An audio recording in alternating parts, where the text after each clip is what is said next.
Amigos, um abraço, Silva Júnior. Bruno Camarão, a sua análise dessa vitória corintiana, bem ressaltou o Maurício, né? A quarta do Corinthians, sendo que 3 o Corinthians conquistou fora de casa.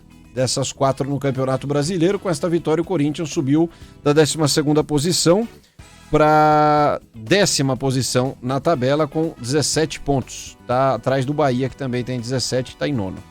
América Mineiro, Sport, Chapecoense e agora o Cuiabá. Foram os adversários superados pelo Corinthians. Teve uma derrota para o Atlético Goianiense, uma para o Fortaleza, empate contra a Bahia. Teve um empate duro contra o Fluminense no momento em que vencia. Teve um empate até, de certa forma, surpreendente contra um Palmeiras que vinha num outro patamar e está num outro patamar, mas a gente está falando de uma rivalidade histórica.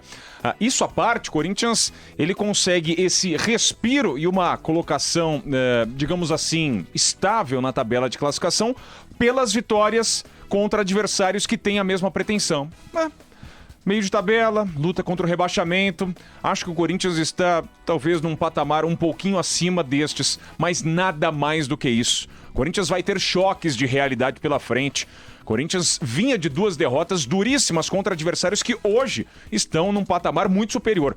Fortaleza, um pouco além, que está na parte de cima da tabela, e o Atlético Mineiro, que derrotou este Corinthians na última semana na Neoquímica Arena. O Corinthians teve uma semana inteira de trabalho, mais de uma semana inteira, para tentar descansar, produzir novas práticas de treinamento e evoluir diante de um adversário frágil. O Corinthians faz um primeiro tempo bom contra o Cuiabá, longe de ser brilhante, mas dominando o adversário. E no segundo tempo, depois das mudanças do técnico Jorginho, o Corinthians termina a etapa final com apenas uma finalização contra quase 14 da equipe da casa. Corinthians abdicou de jogar. Corinthians ou não tinha condição de manter o nível de produção da primeira etapa, ou simplesmente cansou, ou simplesmente foi dominado pelas limitações que há neste grupo comandado pelo Silvinho, que não conseguiu dar sinais de melhora para a equipe que precisava apresentar mais. Ele ganha um respiro, mas, repito, vai ter muitos problemas nessa reta final de Campeonato Brasileiro, nesses últimos jogos, antes do início do retorno. Acho muito, muito difícil que o Corinthians tenha um patamar diferente nessas rodadas, até imaginar.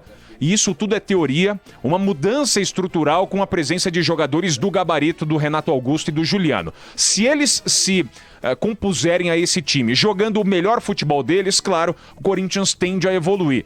Mas mesmo assim é muito pouco. É absurdo, avassalador como o Corinthians cai de produção do primeiro para o segundo tempos neste paralelo direto. Hoje foi assim, flertou com, entre aspas, um vexame, porque estar vencendo por 2-0 Cuiabá e ceder um empate seria um golpe muito duro. Mas o Corinthians tem uma vitória que não é nada animadora. O torcedor certamente, Arthur e amigos, vai dormir sem estar 100% feliz, porque mais uma vez o Corinthians não jogou bem.